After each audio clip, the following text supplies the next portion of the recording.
Thank you for subscribing to the Extra Mile Podcast. Help us out by leaving a review and a 5-star rating wherever you download the show. After leaving a review, slide on into our DMs over on social media at Mississippi DOT and let us know. As a thank you, we have compiled a Google Map list of all of our guests' favorite spots to eat on Mississippi highways. It is our gift to you. Seriously, you guys are the best. We could not do the show without you, and we greatly appreciate the support. Remember, drive smart out there on Mississippi highways.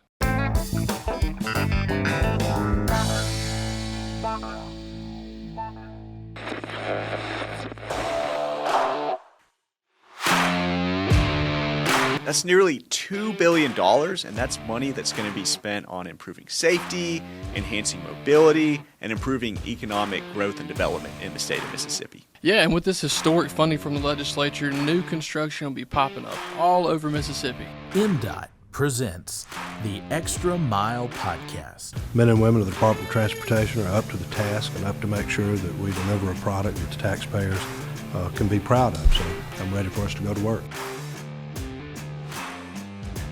Welcome into the latest edition of the Extra Mile Podcast legislative session presented by the Mississippi Department of Transportation. I'm MDOT Deputy Director of Public Affairs Paul Catul, and as always, I'm joined by my co-host Will Kraft. He is the Director of Public Affairs at MDOT, and today we have a new guest on the show. We have State Treasurer David McRae. He has been Treasurer since the year 2020, and we're very excited to have him on the show. So, Treasurer, the way we do things, first time someone comes on, we like to kind of get a little background information on them. And I understand you kind of have a different path kind of coming from the private sector. So talk about why you decided to get into public service and why you wanted to be an elected official. Well, Paul, Will, I appreciate y'all having me here. It's an honor to be here, long-time viewer, first-time guest. Love it. I watch it every time on Facebook when y'all post it, so I'm glad to be here, glad to be invited. And yeah, I come from a little different aspect of politics in terms of I wasn't a politician before I became treasurer. I was from the private sector. I was managing partner of my family's family office, investment office, and came through that way. I'm a lawyer by trade, but I practiced very little and then went into private practice with my family in terms of helping them with their legal work and somehow became managing partner. And if you've ever worked with family, that is should prepare you for government work in terms of having to deal with a lot of different personalities, even though they were only my brother and my father.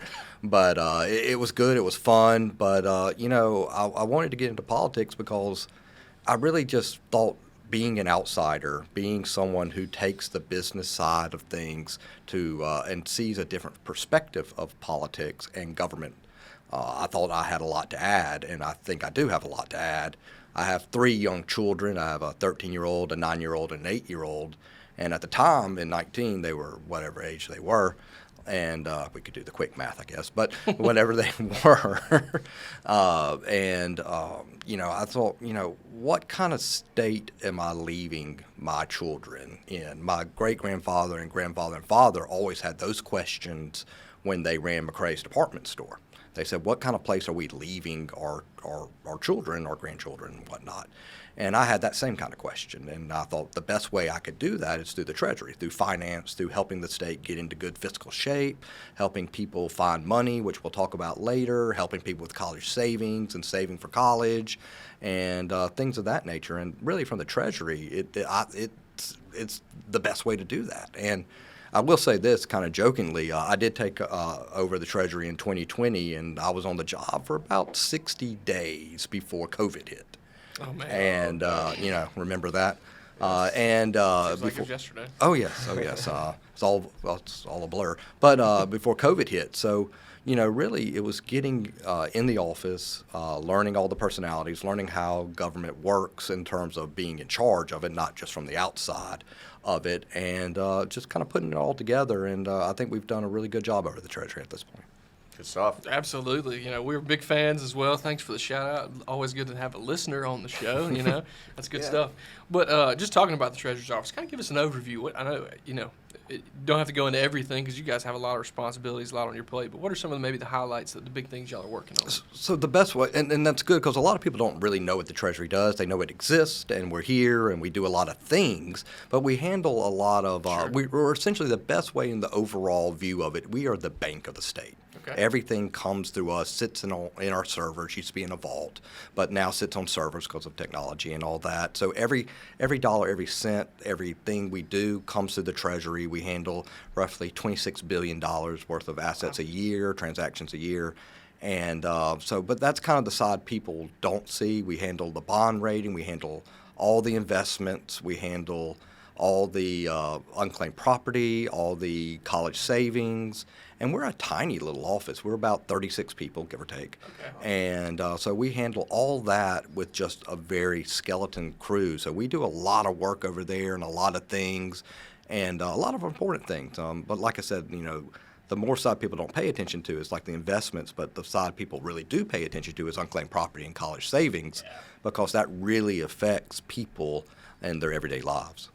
So get into that just a little bit, if you don't mind. What's the unclaimed property? Now, that is people as well as agencies and other things, right? I think you had brought a check here for DOT. So when I first started at the Treasury, and Brad had finally become the executive director over here, I called Brad up, and we had found him unclaimed. We found y'all unclaimed property money, and the name's kind of misleading. It's in statute called unclaimed property, but we don't handle physical property. We only handle money, and it's money that's been lost over time. It could be a deposit, it could be life insurance policy, it could be wills that are probated and can't find the rightful owner. It can be actually bank accounts. People, have to move really quick and don't close a bank account out and just kind of forget about it. Oh, wow. I mean, people do that. I mean, it's quite amazing what people do. But the average Mississippian has roughly $2,100 out there. That's our average payout to people, and 1 in 10 Mississippians have it. You can go to treasury.ms.gov and look up your name, and that's one thing coming from the business side I wanted to do was make things more efficient in state government, and especially at the Treasury. And so I had seen on the business side, most everything had gone to websites. You go to a bank, you can do all your banking online, apps, things of that nature. And one thing I really wanted to do, and one critical complaint I always heard when I was running in 19 was that unclaimed property needed still paper.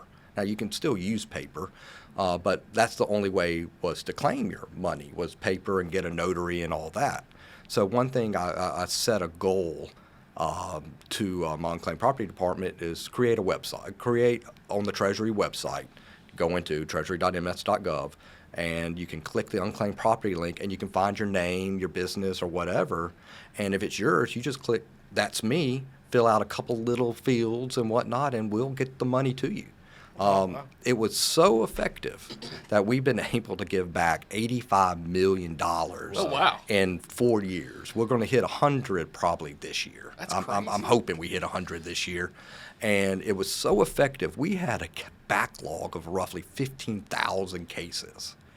And so, it was kind of a victim of success there and whatnot. And so we put in a new system last year, and we now bought some new program, new software, and updated it, and again, more efficient, more trying to make things more productive over there. And what we now have is no backlog with this new software. So we've gone through 15,000 cases, and it used to be where you could get your money back. We wanted to do it in 14 business days, but with all that and such a few amount of people working on it, we could never do that. Now we can get it back to you in about 10 to 14 business days. That's incredible. And that money, that's a huge economic boost for the state of Mississippi because it's tax-free. We pay you the interest. We do all these things. And it's your money, and I don't want it. I don't think the state the state probably does want it, but I don't want it, and I want to give it back to you because it's yours. It rightfully is yours. And it goes into the local communities. It goes into the local, businesses, small businesses, which, I'm very sympathetic to. Coming from McRae's, we were a small business at one time. I get it. And so we want to help people out. I'll tell you a story about one that got lost over time. There was this family who I know and I won't name, but they had a foundation. The last member of the foundation died, so the money needed to go be paid out. So in her will, she wanted to send it to the School for the Deaf and the Blind. It was about $250,000, and this was in 2017. They earmarked it from the will and all that stuff, but it got lost because the address was written wrong, or it couldn't be read. So it sat at a bank for 5 years, and we finally found it in Christmas of 2022. Okay. And then in 2023, we finally got it and gave it back to the rightful owners, which was School for the Deaf and the Blind. And they got $250,000. I mean, awesome. That's just how things get lost over time. It's not your fault or anybody else's fault. It's just over time things just slip through the cracks. We found hospitals, hundreds of thousands of dollars. We found people. There's one person we found $800,000 life insurance policy they didn't know they had. Oh wow. And it's amazing what people have. I mean, we don't put the exact amounts on the website for security and safety reasons and all that, but it'll say over $200 or over $100, and people think, oh well, it's just going to be $100 or $400 or $500. Nah. We found people who said that, and then we found them $25,000 or $75,000. I mean, I know what we're doing right after this episode. I already did it. I'm not gonna lie. This morning to prep for the show, unfortunately, I don't have any. Will, you should definitely do it. Well, it's great to look periodically because I looked back last August and I didn't have any, and I was down in Wiggins. And I was talking to a group and whatnot, saying, "Oh, you need to constantly look, blah blah blah," and all that stuff. And somebody in the audience found me unclaimed property money. That's amazing. And I just looked in August, and it wasn't a large amount of money. It was just some money, and which is great. I mean, how many times do you put on in the winter? Now that we got summer months, so you don't put on a coat anymore, really. But in the winter, you put on a coat, find $20, and you're excited as could be. So even if it says you have less than $100, I still say, hey, look, if it's there, claim it. It's yours. I mean, things are more expensive. To have just a little bit of money in your pocket would be a great thing to do. No doubt, no doubt. That's incredible. So, that's a great program. Another great program, one that my parents did, was the college savings program. That's really good. I know saving for college can be a very daunting task. Can you kind of tell us a little bit about how that works? So, the average young adult graduates college with roughly $32,000 worth of debt. And when I first started as treasurer, that was $30,000. So you can just do the math over 4 years. That's $2,000. So you just keep, going up. And college is going to get more expensive. I guarantee you that. I mean, there's not many guarantees, but college does get more expensive. So we at the Treasury have, and we've rebranded it as College and Career Savings. So we're really pushing vocational training, and I'll get into that in a second. But we have two college savings programs. We have the prepaid one. So if it costs $1 today, it'll cost $1 tomorrow to go to college. Wow. So, of course, I'll make that number up. But whatever it costs today, it'll cost tomorrow. And the earlier you can start on that, the better. I mean, so if you have a newborn, signing them up for a college savings program would be great. And, you save yourself a ton of money. I mean, the point is to save money. And then we have what's called what I consider kind of like a checking account type of program. And you can put in as little as much as you want, starting at $25 and then go up to a little higher amount. And you can do that yearly. And those both do a little something different. Like I said, the prepaid is mainly for tuition. The checking account one can count towards tuition, room and board, books, supplies, and things of that nature. But we're also pushing career savings. The Mississippi Chamber of Commerce wants an increase in workforce, so by 2030. And these are good paying jobs that the Mississippi Chamber of Commerce is talking about. So we are pushing vocational training, two-year colleges that learn a skill. And, not everybody, can go to a 4-year school and for whatever reason. But vocational training, you are learning a great skill. A dental hygienist makes roughly $99,000. An electrician makes roughly $65,000. I mean, these are great paying jobs, and and they're in need. And so, I think a lot of people think that, hey, vocational training or community college means I'm not prepared to go to a 4-year college. That's Right. a really misnomer. Right. That's totally a misnomer. It just means that you want to go make money. I mean, Yeah. you just want to go make money, and, these skills are needed. I mean, I know Ingalls and other shipbuilders need welders. I mean, those are in short supply, and these are great jobs. I mean, and you're graduating from a 2-year program without any debt.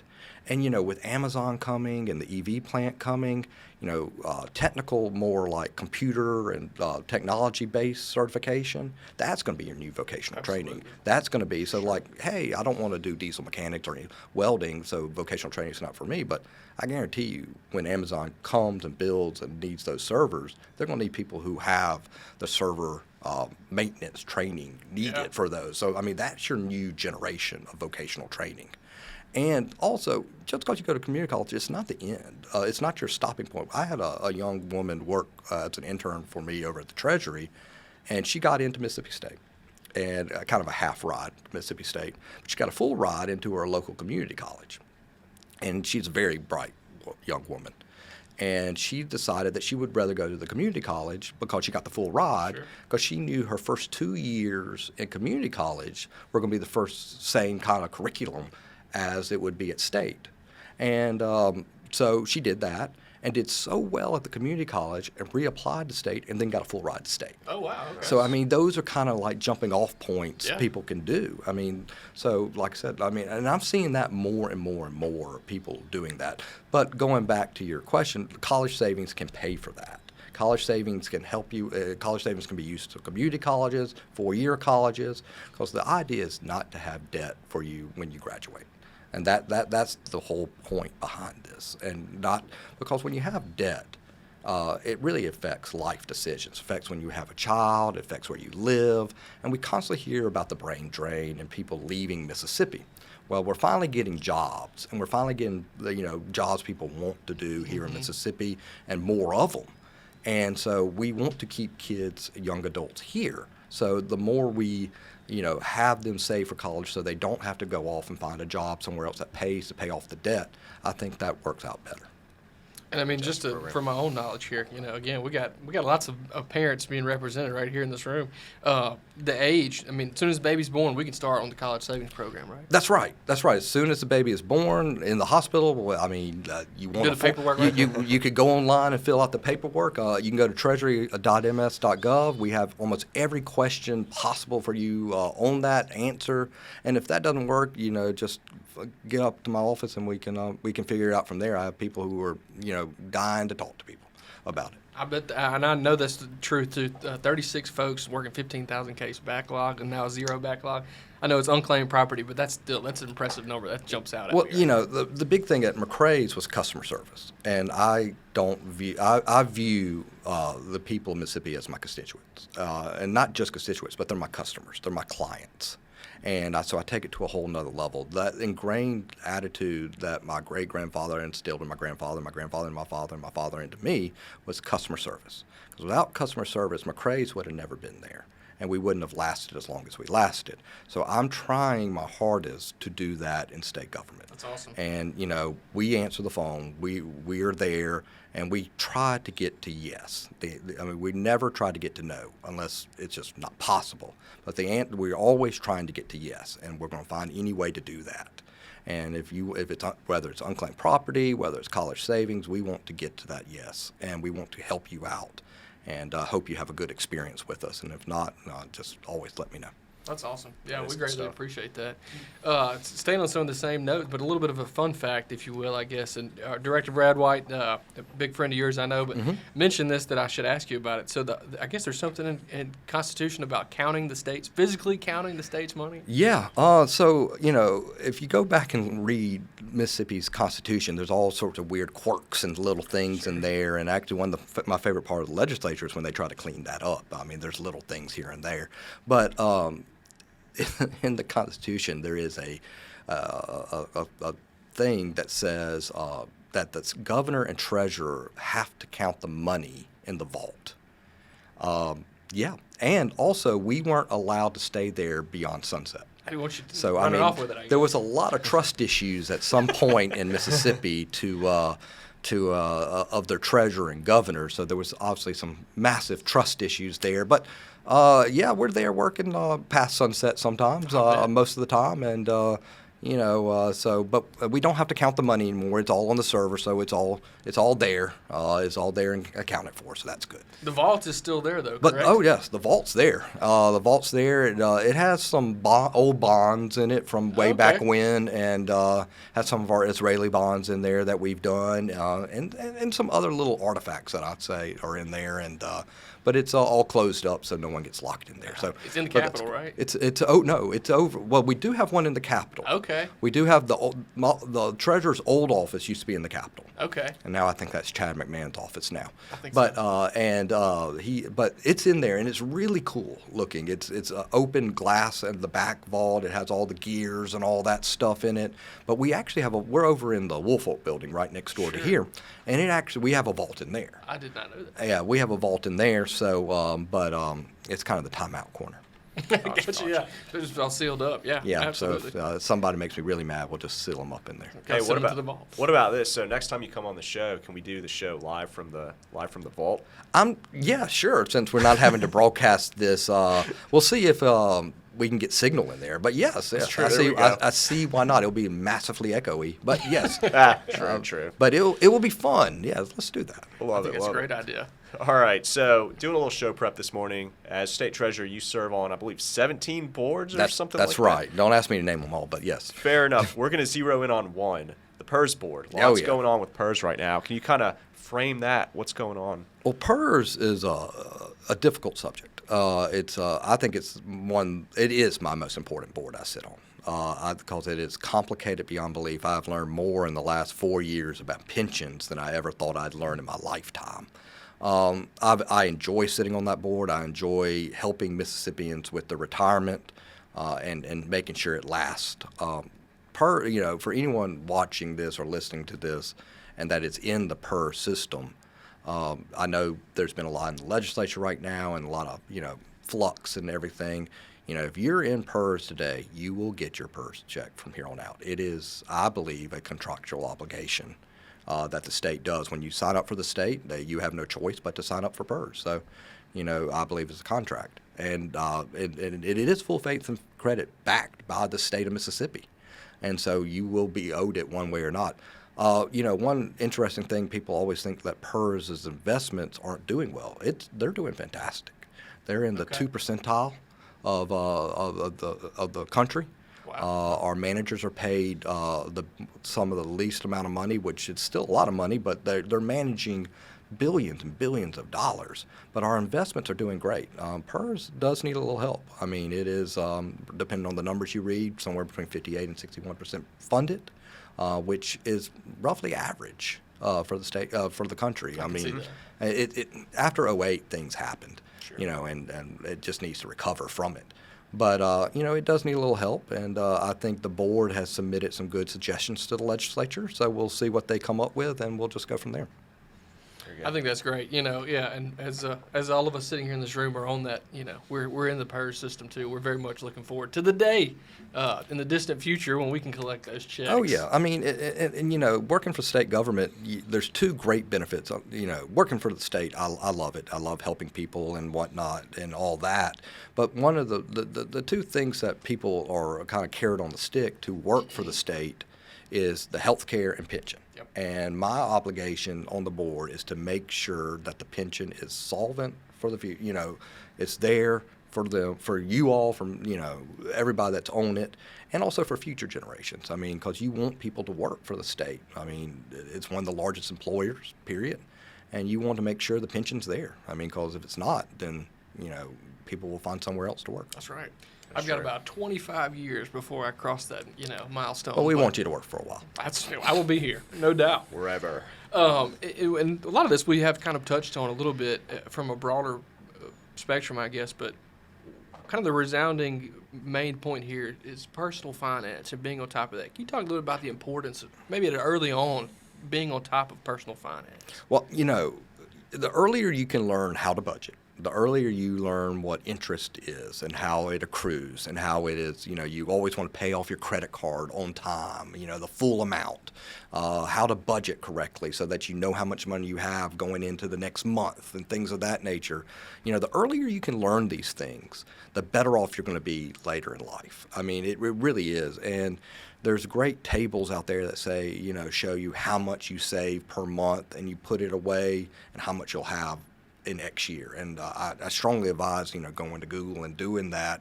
And it really is amazing how quick it adds up over time. But I think people, need to know, younger people need to know, when you get your first credit card, that, interest, paying off, you don't want to pay the interest. I mean, you want to pay it off. Right. You don't want that penalty. That 24% coming at you. Oh, yeah, for sure. And, you want to, in this day and age with high interest rates for homes and loans and things like that, I think people are getting a really great education of how important interest rates are and interest in general. So the earlier, I'm restating myself, but the earlier you can learn that, like high school, junior high, things of that nature, it really will benefit you. And also it's good math training as well. Very just much learning how to do that. And, you see a lot of adults who don't understand that.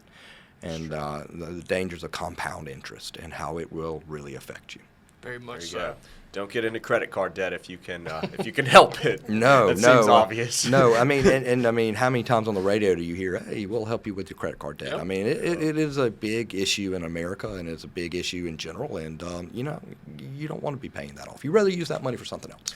No doubt, no doubt. So lots going on at the Treasurer's office. So maybe kind of looking ahead, are there any legislative agendas in 2024 for the department agency? So legislative-wise, again, going back to how I want to make things more efficient, more up-to-date, there's a lot of things that need to be updated at the Treasury, like our unclaimed property, how we pay out certain things and make it easier for people, our investments, making them updated to the new things, working with our public depositories and things of that nature. And that's kind of what we do. We try to just streamline things, make it up to date, because a lot of things had just not been up to date over time, and it's just time to do it. So we do that. But a lot of what we do with the legislature is kind of teach them what we do.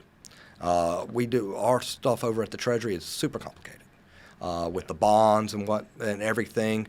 So I have always made my office very available to any legislator that wants to be kind of taught, in a better, lack of a better term, how we do our investments, how we do our bonds, how they affect our credit rating, because the credit rating is so important. Yes. And I'm sure don't have enough time to go into it, but I could do a whole thing on the credit rating and we could just go into that. But just to explain to the legislature how important the credit rating is and how that affects the way we borrow money.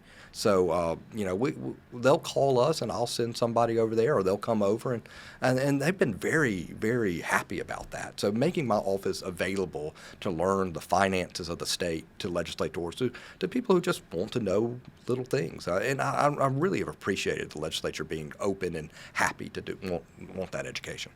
That's awesome. It is. You guys do a great job over there. I have learned so much just from this podcast, but listening to speeches you've given and presentations you've done in years past, I think I've upped my game a little bit on personal finance and just an overview of what the state does and as far as the Treasury goes. So very much appreciate that. We'll kind of get to the end here a little bit, but a couple of fun questions for you. One more before we kind of break into those, though. What do you think maybe the greatest accomplishment since being the treasurer? It really is unclaimed property. It really is. On day one, I set the unclaimed property team down. I said, it's imperative to me that y'all get as much money out as you possibly can. And I set that goal, and they achieved it. They've exceeded my expectations on it. It is honestly, I tell Lee Youngblood, the unclaimed property director, you have the best and actually worst job in the state. You have the best job because you're giving money back to people who it's rightfully theirs, and they're happy about it. And once they get it, there's nothing but positive feedback. Sure. It's money. The worst part of the job is he gets hung up on and chewed out when he calls because they think it's a scam. And so, that's right. I didn't think about that. And so it's how many times you get a call for your new car warranty? That's right. It's kind of the same equivalent, and I hate that so much for him. But they call back. He calls back and goes, no. We really are with the Mississippi State Treasury, and we really do have your money. Because, I mean, let's be honest. I would be a little skeptical, too, if I was somebody and someone said, hey, I'm from the state, and I want to give money back to you instead of the other way around of you giving me money. Would not be on my bingo card for the day if I got that call. It definitely wouldn't. I mean, so. That's pretty good, though. That's great. And big fan, again, Unclaimed Property, killing it over there. Shout out to you folks. And just, again, for our listeners, if you get that call, check in. It is a real deal. Don't hang up on it. And you can always go to treasury.ms.gov. After, say, you hang up on us, you can go there and go to treasury.ms.gov and see if it really is you. I love that. Yeah. Contingency plan for the hang up, too. Yeah, That's awesome. Well, look, to get into the fun questions here, we know you spend a lot of time running around the state. We like to eat. Everybody likes to eat. Do you have a favorite, maybe locally or maybe somewhere that you don't get to go very often around the state? So, you have your local favorites and everything, but, this is going to, Brad's going to really appreciate this. I love Chriselle's. Oh, yeah. I love Chriselle's. And Bob, we just had Easter lunch there on Sunday. And Bob and my family go back when we had the store. The headquarters was right down the road. Okay. So Dad would always go there. We would meet Dad there. And I remember when it was all smoky and you could smoke in there. And if y'all have been there, the swordfish that's in there. Absolutely. He was a different color at one time. Oh, that's funny. And he is definitely not the same color he was when I was younger. But from all the smoke and everything, but now it's so funny how it's not smoky anymore. But Bob is such a great guy, and Dad would take people that would come in and want to work with McRae's from all over the country, and he'd just take them to Chriselle's. It's a great spot. And it's a great spot, but it's a fun spot. I mean, it's a good meal, and it's everything, and it's just one of those Mississippi staples. I think it's just a great place, and it's far more dangerous now than it used to be over there. But I feel the guy with the shotgun in the back will help me. Yeah, that's right. He's a good guy to have on hand, that's for sure. Do they still have the jukebox? They have a new jukebox. Oh. So it's a new jukebox, and when they start singing Happy Birthday and everybody's clapping, Yeah. I mean, it's not your birthday, and you're just so happy for the person that does it. And I mean, it's some of the best onion rings in the state. Man, I'm hungry already thinking about this. We're going to Chriselle's for lunch, okay? Oh, All goodness. right. I've heard of it. I've never been, but after this, I'm going to pull the trigger for It sure. is worth it. It is, like I said, it is kind of a hole in the wall. I mean, it's fun. It's just a fun experience, and it's a good experience. Got to check out the new jukebox. For sure. New jukebox. Okay. So we'll transition from food to music. That makes sense. So we don't know if you're a music person or not, but what's your favorite concert you've ever been to? Well, there's a two-part answer to that. Okay, great. I was born in the 80s, and so, I mean, there's a lot of hair metal bands I like, Guns N' Roses, things of that nature, Nice. Def Leppard, Metallica, Absolutely. things of that. But in the 90s, I really started to love music. And I'm a big Weezer fan. Oh, yeah, okay. That's awesome. I'm a big Weezer, and I'm a huge Pixies fan. Okay, I don't know And, Pixies. remember at the end of Fight Club, there's a song Okay. that comes on at the end. That's the That's the Pixies. Where's My Mind? Yeah. I love the Pixies, and I got to I've always wanted to see the Pixies, and they have a kind of bad history with each other, and eventually got back together because money. And I finally saw Weezer and the Pixies together Oh, wow. about That 5 worked years out. ago, and it was maybe it was the best concert in terms of music that I've ever seen. I loved it to death, but I had a very, in terms of concert experience, Okay. I had the very fortunate circumstance to see U2 at the Sphere. Oh, And nice. I'm a big U2 fan. Nice. And I've always liked U2, and from the 80s and all that.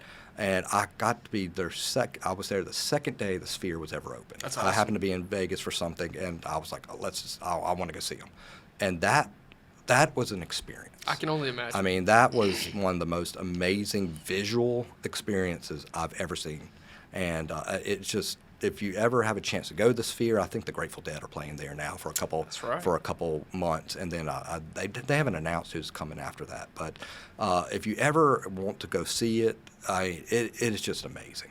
And it throws my depth perception off looking at the videos. Yeah. But It does, and the videos don't do it justice. I mean, Man. you're just around it, and you're just immersed in everything going on, and it is just such a visual. I mean, you kind of forget you're listening to music, actually. I mean, because you're just so captivated by what's going on. But yeah, those are my two best experiences I've had at a concert. Those are incredible answers. Those are. In fact, I'm going to say that's the best answer. I'm headed to the Sphere May 24th to see Dead & Co. Oh, that'd be awesome. Thank you for pumping that up. Oh, it is. That's awesome. And if you sit on the second floor, don't sit, or the floor or the second floor up, you can see the whole Sphere around you, and it's just grabs you. It's just amazing. But if you have a fear of heights, don't go. I mean, because it is literally like that.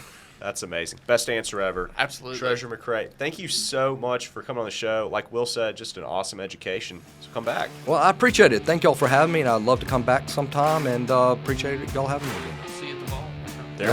We'll be at the vault next time. At the vault. Perfect. We'll wrap things up right there. Thank you to our listeners, our viewers, for tuning into the Extra Mile podcast. You can watch and listen to episodes by visiting gomdot.com/The Extra Mile. Follow us on social media at Mississippi DOT is the handle there. We want to thank our producer, editor, Drew Hall, for holding things down behind the scenes. And remember to drive smart out there on Mississippi highways.